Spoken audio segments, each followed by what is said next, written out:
Well, there's no getting over the ugly of this rifle. Aesthetically, it ain't pleasing. It's butt ugly. But once you get out in the range and put a few rounds down the pipe, it starts getting a little prettier. It's kind of like the ugly girl with braces and bad hair who in the 12th grade suddenly grows up and you're like, wow, where did she come from? T97. Alright, I've spent quite a bit of time, quite a few rounds with this thing. Probably close to, I'm guessing, just a hair under 1,000 rounds with this rifle. And the more I shoot it, the more I like it and the more frustrated I get with it. It's a real love-hate relationship. So let's get right on there. So let's talk about the sights first of all. When I did my original review of this, I mentioned that it had a 3-position flip aperture with a fairly heavy post up front, AK style. And you know what's still there. But I ordered the scope base. This is a Norinco scope base. It was $49. Now SFRC does have a see-through base for twice the amount of money that allows you to use your open sights, which is kind of nice. But I've got Leupold medium rings and a very old Bosch & Lomb 3x9 hunting scope that I had laying about that I wanted to do some accuracy tests on this. Now as you can see, a medium base is plenty high. You could probably get away with a low or an extra low for this, and that would sure improve your chin weld, because you no longer have a cheek weld with this, guys. Unless you get an M4 riser or something on top of here, you have a chin weld. So I put a scope on there because I didn't have any red dots, and I really wanted to see what the accuracy potential of this gun was. So let's just jump right into accuracy. It's a mixed bag, honestly, guys. I tested 3 different types of ammo with this. It's because of what I had. American Eagle, some hand loads, and this Chinese surplus 5.56, manufactured November 1995. It's a Chinese. I think it was made for an overseas contract that was ended up canceled, and it's coming into Canada now. Just as an offside, guys, this Chinese stuff is every bit as accurate as this American Eagle, and it seems to run pretty darn nice. So let's talk about some accuracy. I'll show you some targets at 100 yards first of all, gentlemen. Now these are hand loads. Right there, 1, 2, that's not very good. Let's try this. A little white background behind here so you can see these holes a little bit better. There you go. Now we can see them. So as we can see, we've got 1, 2, 3, 4, and 5. Now you can see there's definitely some accuracy potential here. But as it stands now, this is about, with these hand loads, about a 4 or 5 inch MOA rifle at 100 yards. So here we are with the Chinese 5.56. It's shooting a lot hotter than the American Eagle, just by virtue of the impact. 1, 2, 3, 4, 5. So we're looking at 1, 2, 3, 4 inch group with a center hold here, and this Bosch & Lomb set at 9. So yeah, maybe you're doing better. You probably are. But that's what I'm getting. And here's what I'm getting with American Eagle at 100 yards. Now, accuracy is going to do a real quick tie-in with this trigger. We're not jumping around here, guys, but the accuracy. Now let's talk about 50 yards. 50 yards. Actually, got to show you this one target. I had some PMC. There's PMC at 100 yards. So you can see. Just caught the tip of the target there. You can see that it really likes the PMC. I wish I'd have had more, but I did not. So there is accuracy potential there. And now let's just step back at 50 yards. This is the for the Chinese at 50. so look at this one. I know it's only 50 yards, but if it'll do that at 50 yards, it shouldn't open up that much more at 100. Now this was getting near the end of the day where I'd put probably 400 or 500, well not quite, probably 300 rounds down through, and I was really getting the knack of this trigger. So there's what it'll do at 50. And there. So this was by far the best group of the day with the Chinese ammo. Now here we are at 50 with the American Eagle. We're getting there. See, look at that. 50 yards with the American Eagle. Half 1 inch group. There and there. So when you're talking accuracy, there's a few things, you know, it's your sighting picture, your barrel, your chamber, and your trigger. All contributes to accuracy. I think that the chamber and barrel on this thing and the sighting system are excellent. But what's letting us down is this absolutely crap trigger pull. It's long, it builds up, it seems to be different every time you pull the trigger. So, do a quick check here, gentlemen. Chamber's empty. Now just watch this trigger pull. Now we start off, we've moved the trigger that much and it hasn't even engaged. There's that much play in the transfer bar. We pull it back, now we start building up some pressure. Boom. Now, if we can do something, if someone smarter than me can come up with a trigger kit, first of all, we need to get rid of that first. I guess maybe they're saying this is the 2-stage pull. Okay, great. There's our first stage pulled. But the trouble is that there's a second stage. So, first stage, second stage, trigger pull. So we need to get rid of at least the first pull, the first stage. This uses a coil spring inside on a transfer bar. So that's something you really need to know about, guys. The trigger pull is absolutely horrendous on this rifle. The trigger pull is what's killing the accuracy of this rifle. Everything else I can live with.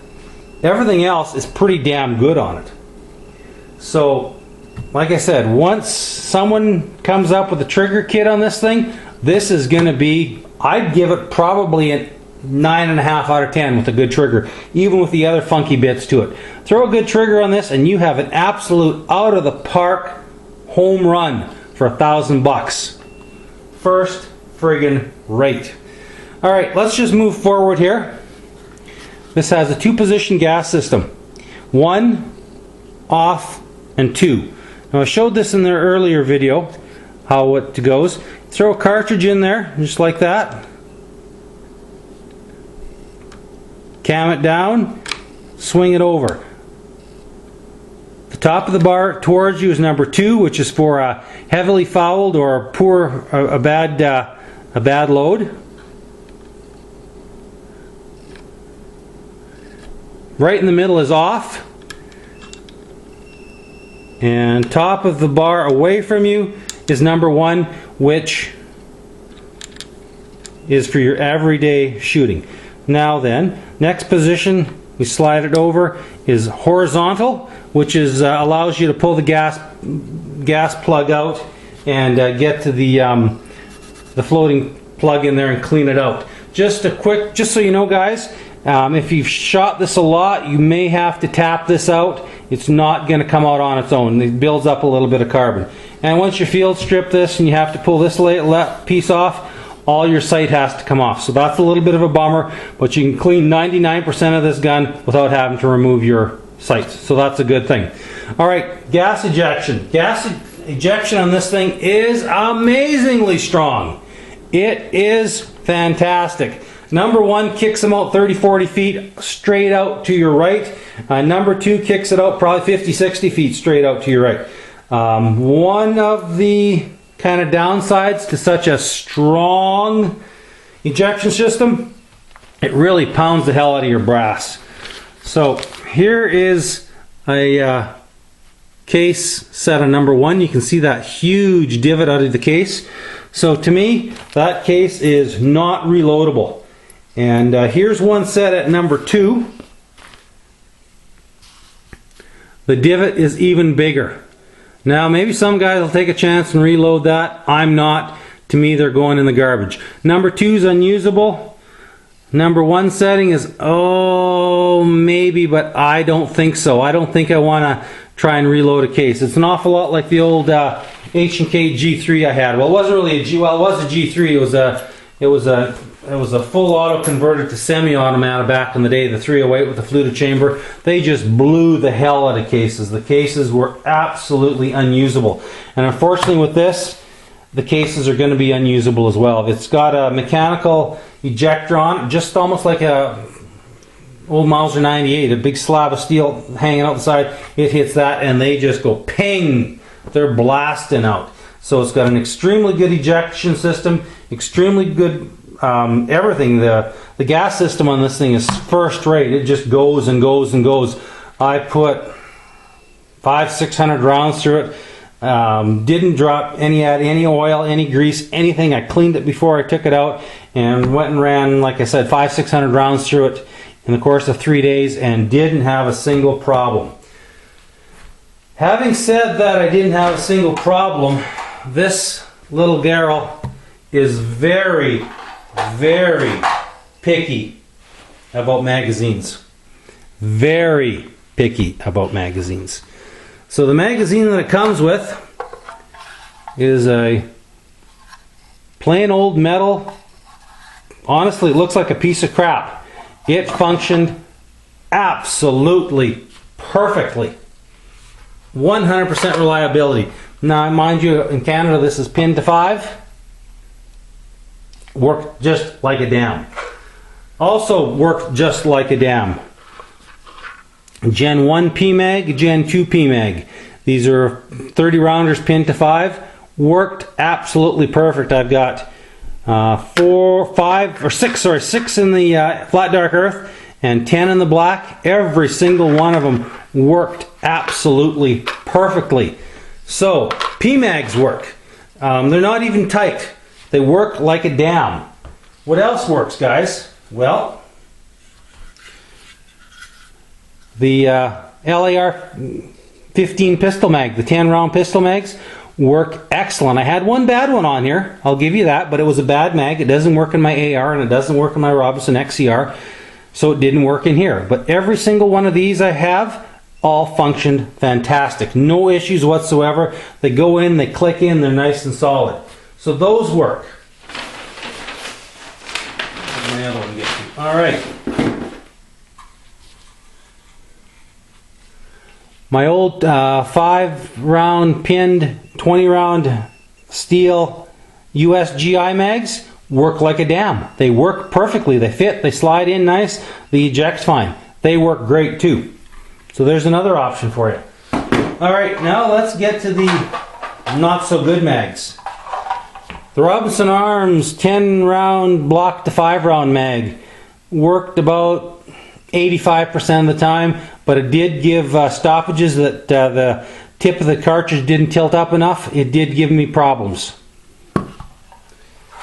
These C Products mags absolutely will not fit. They will not function.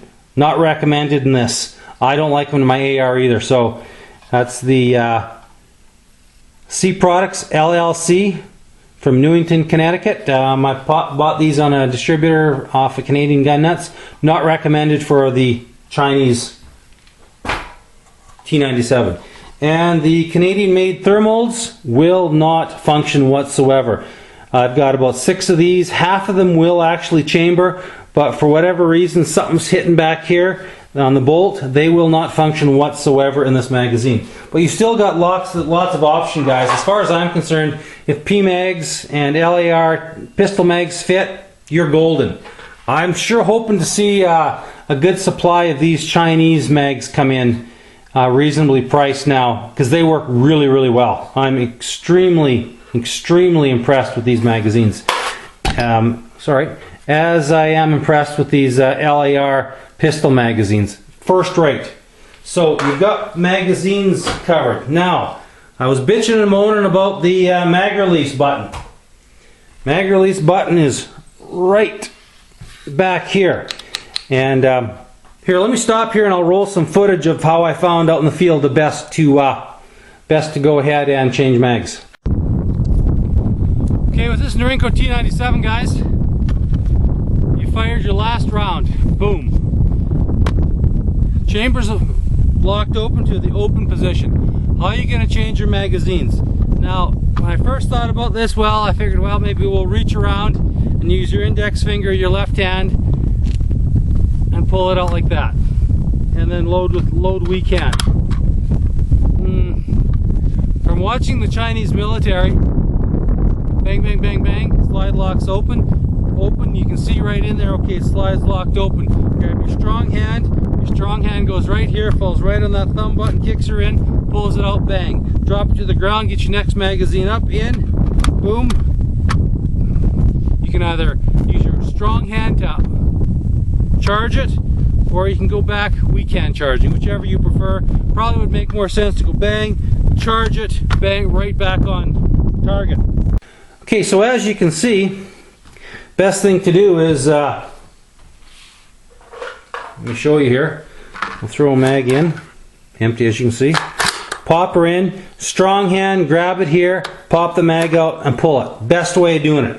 Now, looking closely at the rifle, a little closer than I did the first time, you can see right here the cutout and all the fittings for the proper military spec thumb release magazine. The only reason I can think that this was changed off from the military pattern rifle is when they redesigned the damn thing for the RCMP so that it would come in as non-restricted. That's the only reason I can do it. So hopefully that somebody in the aftermarket is going to come in with a kit so we can just take your thumb, jam it in there, release it, and pull it out. This is a fairly sticky magazine. Well, they don't drop free like they do on an AR-15 system. But, you know, it's a training issue. Grab it, pull it out, throw your other magazine in, chamber it back, bang, you're ready to roll. So there's magazines, guys. Like I said, you've got some options. Reliability. Once the magazine system was figured out, as in thermals don't work, and C-product mags don't work, and I got a couple of stinky one bad LAR magazine. You know, like I said, it is magazine sensitive. So once you find the magazines that it likes, it ran 100%. Honestly, once I started running strictly P mags, the Chinese steel mag, and the good LAR 10-round pistol mags, it just kept firing. Chug, chug, chug, bang, bang, bang, bang, bang, bang. It did not stop with the good magazines and factory ammunition. So I said, with factory ammunition, guys, if you're going to hand load for this thing, you need to know for damn good and sure. Make sure you crimp the bullets. A good crimp is important. It's vital with this gun. If you're hand loading for a T97, you must crimp your bullets, and they must be factory specs. Let me say that again. They have to be factory length, factory spec, and crimped. If you do all those three things, you're not going to have a problem with your hand loads. Some of the hand loads I had, I didn't have a good crimp on them, and the bullets got driven in. My bad, not the gun's bad.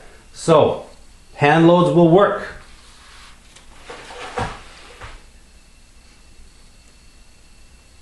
Now, I covered the bent up cases. We covered just about everything. Let's have a quick talk about the safety on this gun. It's useless. It's mounted way back here. It's a full 180 degrees safe to fire. Couple things. You'll leave it on fire, chamber empty if you're out hunting coyotes or shooting or something like that. Or you chamber it, you use good finger discipline, trigger discipline, and treat it just like a Glock. Because you treat it like a Glock, you keep your finger off of there, you're probably not going to get a negligent discharge unless you're not paying attention, because this is such a long, creepy, hard to make pull. Now, one thing you have to remember, gentlemen, when you add optics to this thing, you can just see how high above the bore this scope is. So what I've done is I've decided that I'm going to use just the Chinese ammo in this rifle. My XCR doesn't like the Chinese as much as it likes the American Eagle, and thankfully this really likes the Chinese ammo. So that's going to be pretty much my go-to ammunition for this gun. is this mil-spec Chinese stuff. So when you zero it in, I have zeroed this gun in for point of aim, point of impact to be at 100 meters. So I know when I'm holding on a center hold at 100 meters, this is going to be hitting exactly where it's aiming. And because of the high access, or how damn high this is above the bore, you're going to get some funky, very funky point of impact, point of aim changes from 0 to 30 and 30 to 50. 50 to 100, it's going to be pretty much right on the money. So at 50 meters with this particular gun, I am using the center crosshairs, and it's going to hit about 1.5 inches high, about 1 inch high at 50 meters, using the center crosshair hold with this particular gun. But from 0 to 30, I actually have to use the post, the top of the post of the reticle, just below the crosshairs, because it's going to put everything else low at that range. So if I'm from 0 to 30, I have to use that center post on the crosshairs, and from 30 to 100, I'm using the center hold. So you're going to have to go in and zero your rifle. That's how this one works. This scope combination, ammo, and trigger pull with me. You're going to have to go out and check it yourself, depending on what ammo you're using, the velocity. It's all going to change, so keep that in mind. So that if you're zeroed out to 100, you're going to basically from zeroed out from 50 to 150. I didn't go past 150 with my testing on that. That's just so you need to know that your point of impact will be radically different from 0 to 30 yards, from 50 on out to 150 with this high scope setup. So just remember that, guys. I'm not going to give you exact distances because it's going to be different for your optics and your rifle. What are you going to use this for? What am I going to use this for? Well, am I going to go to war with this rifle? As it sits, probably not. A couple of reasons for that. Why am I talking about a go to war rifle? But you know what? Some of us buy firearms with that in the back of my mind. You know, if the shit hits the fan, is this going to be a usable rifle to have in my inventory? And the answer is yes. Yes, it is. It wouldn't be my number one go-to 223 because of the trigger pull, the magazine release, and the safety positioning. We get the magazine release fixed and a better trigger. I probably would take this if things went south and we were looking after ourselves. It's a fairly intimidating looking rifle. Honestly, it is. The balance is exceptional. It's 8.6 pounds empty with no optics. So you can go from there. You're probably looking about 9.5, maybe even almost close to 10 pounds. But it balances beautifully. You can shoot it one-handed. I don't have a sling on this thing, and I didn't even notice. You can just carry it one-handed, tucked into you. It balances beautifully. It's reliable. It's rugged. But this trigger and the mag release would keep me from saying, yep, this is a go-to-war, shit-hit-the-fan rifle. This is a good plinker. I don't want to say a play gun, but it's a good practice rifle. And it's non-restricted in Canada. And it's under $1,000. Is it going to be a good coyote gun? Is it going to be a good gopher gun? I'd say once we get the trigger pulled, yes. Trigger pull fixed, yes. As it stands now, you could use it as a coyote gun, but you better be damn good and pull your presses and put some time under it. It took me about 250, almost 300 rounds to get a handle on any type of accuracy with that trigger. So you need to keep that in mind, guys.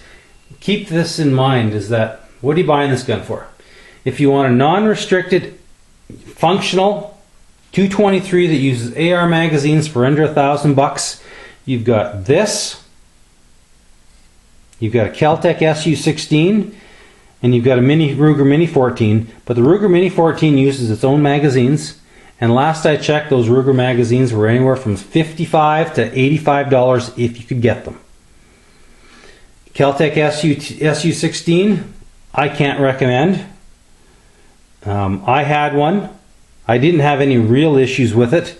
It wasn't as accurate as this. It wasn't as well made as this.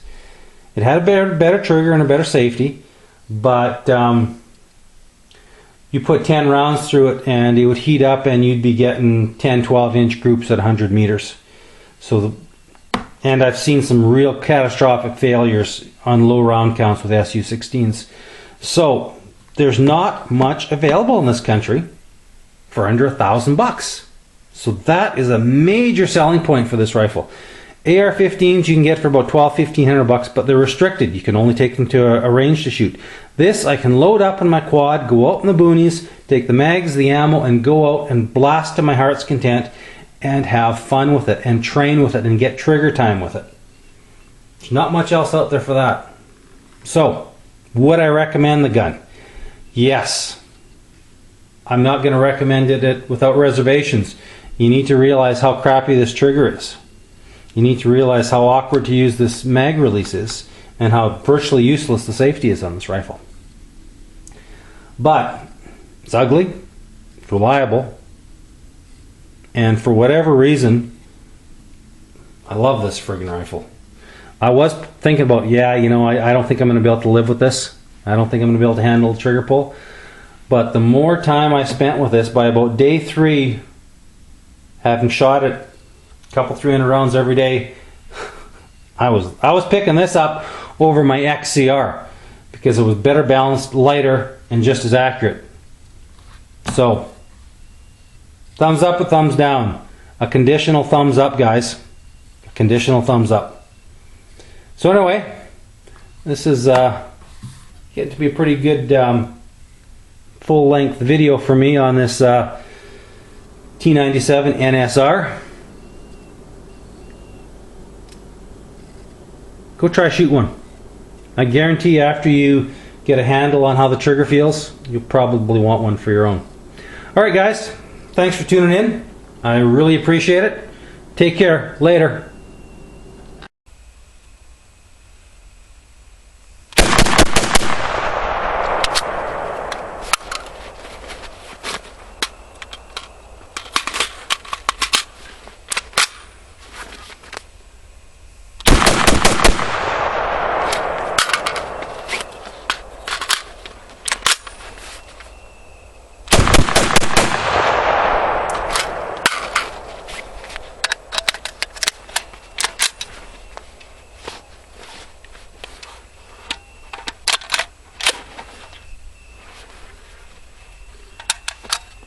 This is all mag related, ammo related, boys.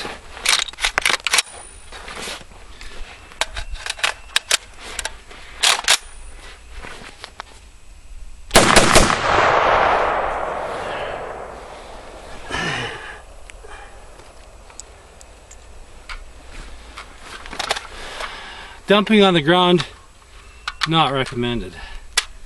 Problem is that these are hand loads, and I know I didn't crimp them.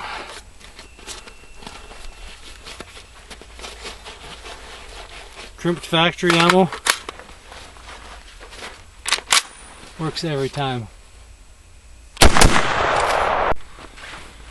Hey guys, Glockster 42, Norinco T97, 223, marked out as 5.56 millimeter. Taking a little afternoon off of hunting, some early season doe hunting, just to come out in an area that's not open right now to try this out. And we've got probably put about 500 rounds through it this afternoon. The only issues have been with a couple of bad magazines, a couple of bad LAR 10 round mags, and some hand load issues. But rocking the factory Chinese ammo and American Eagle stuff, 100%. This definitely needs to have the bullets crimped in. So if you hand load for this, make damn good sure you're crimping the bullets. And it seems to be a little, this chamber is a little, maybe a little tight. This might be a little bit of a tight chamber. So you want to make sure that your hand loads are really properly resized.